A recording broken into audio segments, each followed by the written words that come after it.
Perfect. Okay, so we'll start off with the biggest change of the year is a name change for the Notice of Funding Availability is now Notice of Funding Opportunity, but it's the same COC NOFA that we run annually. For starters, I guess we'll say, what is a NOFO? What is a NOFA? We'll be using those pretty interchangeably as we get used to that name change, but the NOFO is the COC funding that supports about 12 programs in Anchorage, and it's really a community-wide application to support those housing programs with the goal of ending homelessness in our community.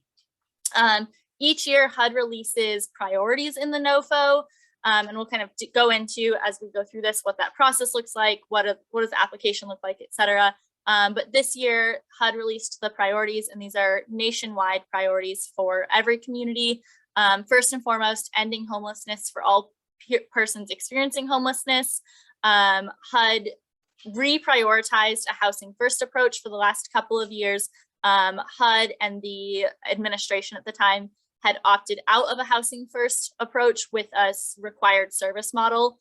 Housing first, for those that don't know, is the idea that and the theory that housing as a stabilizing factor allows clients to be more successful in other areas.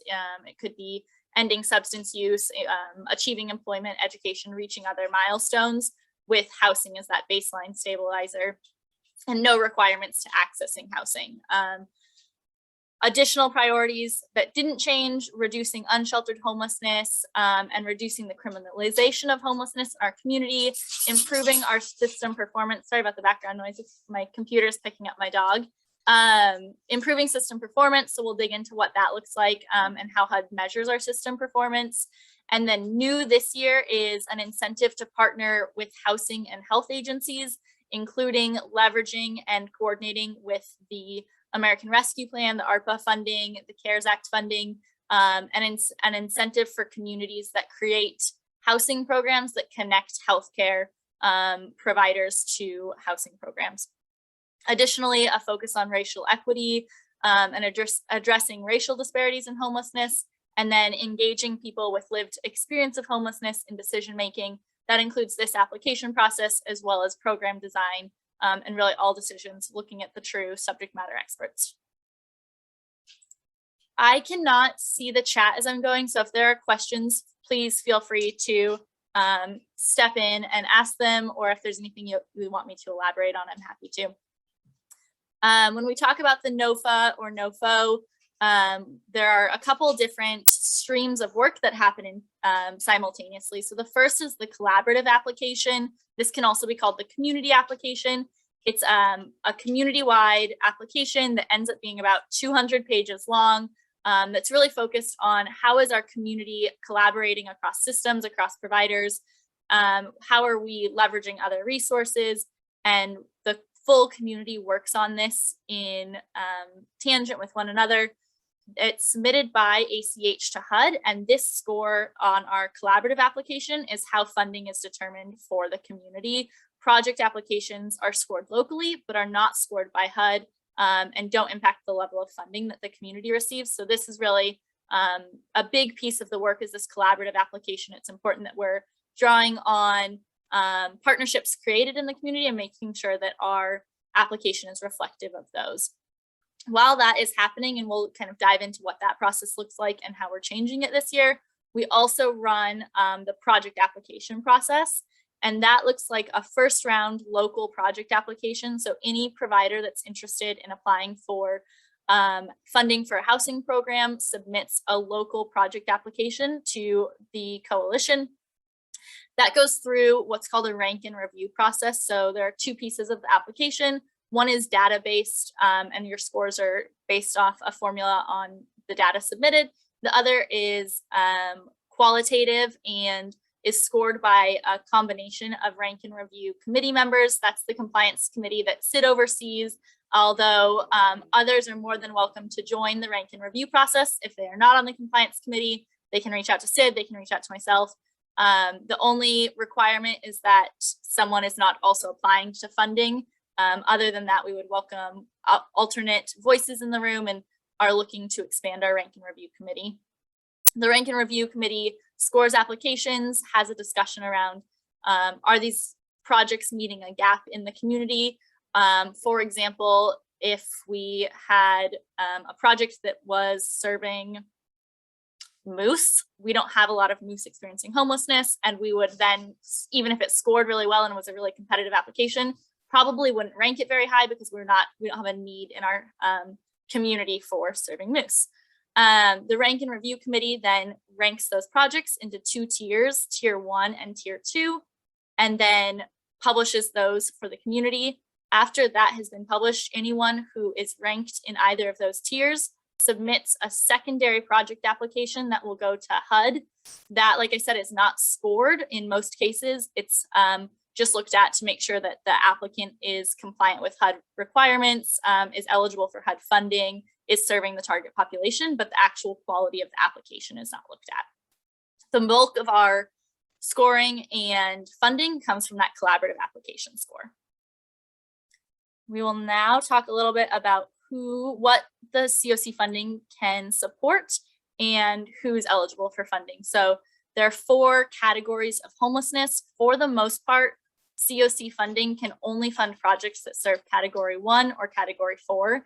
That's literally homeless or attempting to flee domestic violence. YHDP projects or projects that were YHDP originally can serve all 4 categories. And there are some expansion in the bonus project categories that allow for other categories of homelessness to be served. Eligible applicants need to meet HUD eligibility requirements. This includes being a nonprofit, have a demonstrated financial and management capacity and experience, submit required certificates around, again, nonprofit status, being able to submit an eSNAPS application, and then serve a population that meets eligibility requirements, must be serving one of those categories of homelessness, and have a commitment to use HMIS and coordinated entry. For the most part, providers in our community will meet all of these with ease. If I myself, Taylor, decided to apply, I'm not a nonprofit, I have no financial and management capacity experience to the level HUD would need as an individual, so I would not qualify. But providers that have nonprofit status will meet the requirement. And then the COC funding can only fund housing and then what's called supportive services only, and that's coordinated entry and the support behind coordinated entry. So applicants can be permanent supportive housing, rapid rehousing, transitional housing, or what's called joint transitional housing, rapid rehousing, and that's a combination between the 2 programs. We can also fund dedicated plus programs. We don't have any in our community, and those need to be renewal projects, so I don't anticipate we'll have additional dedicated plus programs. Any questions so far as I've gone through the eligibility? Okay. Moving on to the collaborative application, I mentioned earlier that we are scored on system performance measures. When we talk about system performance measures, those are almost exclusively from HMIS.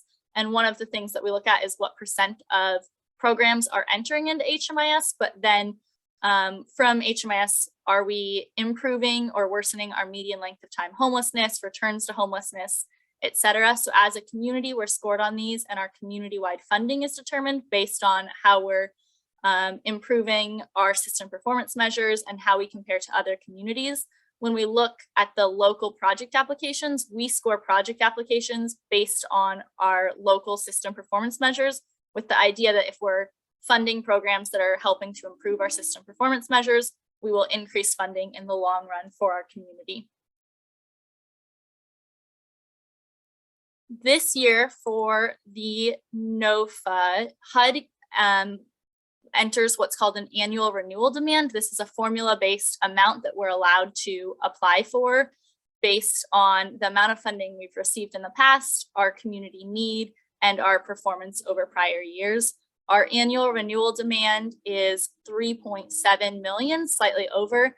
And then we have 2 tiers. Again, these are formula-based and determined by HUD. Tier 1 is about $3 million, and that tier 2 amount is the remainder of our renewal demand. Tier 1 is essentially a guaranteed amount. So any project that is ranked in that tier 1 even if we are the COC with the worst performance score of all the COCs, we will receive all of that tier 1 amount. Where it changes is that tier 2 amount, and that's where the community collaborative application score comes into play. We're able to either increase our funding through receiving the remainder of our annual renewal demand and bonus projects, or decrease our funding if our community score drops. When the rank and review committee is looking at tiering projects, anything in tier 1 is again considered guarantee funding. That tier 2 is where projects may or may not be funded based on the community score. We also receive what are called planning funds. Those are formula based and are for supporting things like the COC NOFA process, COC activities throughout the year, and ensuring that we're creating a strong homeless response system. And then this year, there are 2 bonuses that new projects can apply for, or that existing projects can apply to expand into. The first is the COC bonus of about $187,000. And the second is the domestic violence bonus. This is 2 years of domestic violence bonus funding, so it's $235,000. Again, formula based on our annual renewal demand. HUD sets a total amount that's available for the entire United States, and then we receive a certain allotment that we're eligible to apply to. This is not guaranteed funding. It's based on that community application score, and this is the only time where we look at the project application scores at a HUD level. So the project application will impact our ability to receive this. For the bonus applications, there are, like I said, 2 eligible pots of funding. The first is considered just COC bonus funding. And this year, HUD has identified a partnership between healthcare and homelessness as a priority. And any project that is a new project will receive 10 bonus points to our total collaborative application. So if we have a bonus project that partners healthcare and homelessness, our entire community score increases, and we have a better chance of expanding that tier 2 funding. They're looking for a project that utilizes housing vouchers and healthcare provided through an array of healthcare service providers.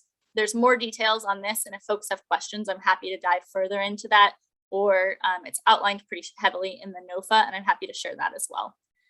The second piece, the DV bonus, has existed for the last 4 years and is used to create or expand a DV specific project where 100% of the participants are or will be survivors of domestic violence, dating violence, sexual assault, or stalking. So falling into that category 4 homelessness. So in combination, we have about $420,000 bonus funding available for those projects. And the COC bonus does not have to partner healthcare and homelessness, but that would increase the odds of receiving both that funding and our tier 2 funding. Okay. The last piece I have of this before going into questions is just talking about the timeline. Generally, the NOFA comes out in the summer in Alaska. It's released in June and due then like the first week of September. While I wish we had known it would be later this year, I personally am excited that it's happening in arguably the worst season in Alaska, when there are less outdoor activities and not summer activities. So a blessing in disguise in some ways, but the NOFA was released on August 18th.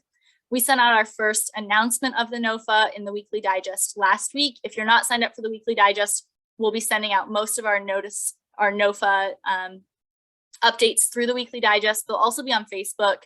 And if you're interested in being on the email list regarding the NOFA, reach out to me and I'll make sure you're added to it. The week of September 7th, we'll host our first COC meeting. That will kind of be an overview, really going into what's changed in the NOFA. If we think of this as like a NOFA 101, that will be NOFA 201. And then we'll release that local application that will eventually be submitted to ACEH. This year, we're changing our process for the collaborative application. In past years, we have assigned each question. There are about 200 questions in the application to an individual or an organization. They've drafted a response, sent it to a secondary writer. The secondary writer drafts a response, and they send it back to us.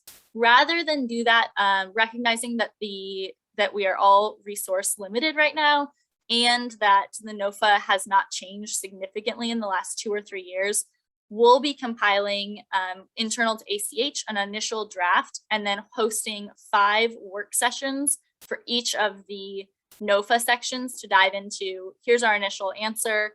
Are there areas that were missed or that we didn't know about when we drafted this answer? And are there changes? Then we'll send that out for folks if they want to add comments. But rather than track down multiple 30, 40 writers, we'll be kind of streamlining that process, running through it on Thursdays for 5 weeks in a row with the goal of increasing the amount of input we receive from the community, really being able to show the partnerships we have, and then recognizing that everyone's time is valuable, hope to streamline that process. So that will be going on simultaneous to the project application process. On October 8th, we'll have the local applications due. The rank and review committee will review those, meet over the next couple of weeks, and then on the 22nd, we'll release the ranking and review final ranking for projects. That will trigger the eSNAPs opening for project applications, and then the eSNAP project applications will be due on November 5th. We'll review those, make any edits necessary, and then on the 10th, while we're working on the project applications, we'll request any final changes to the collaborative application from the community, from all of you, make sure that we've really voiced everything happening in the community over the last couple of years and the new developments from COVID supports and connections. And then finally, the application, both all of the project applications as well as the collaborative application are due on November 16th. Our goal is to finalize that by November 12th. We're required to post it online for 24 hours for public comment, and also don't like to push the final deadline in case there are technical difficulties with a pretty tough to use submission platform. So planning to submit on the 12th. With all of that said, are there questions for me?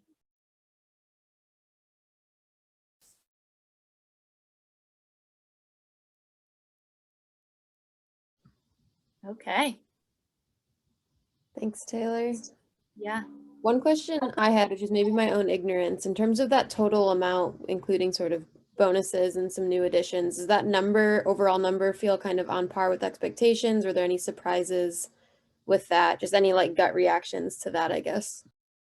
Yeah, that's a good question, Katie. It's again, formula based on how much we have received in the past, but that formula changes depending on how much funding HUD has available. That tier 1 amount probably looks smaller to folks than it has in past years. And the reason is because we don't have a single new project, and the tier 1, all of our projects are renewals, and tier 1 is based off of 95% of your renewal project amount plus 100% of your new project amount or first year renewal amount. So that has gone down since we don't have any first year renewals, but the total amount is pretty on par with expectation. Thanks. Any other questions for Taylor or comments? There's a lot of information there and a lot more to come.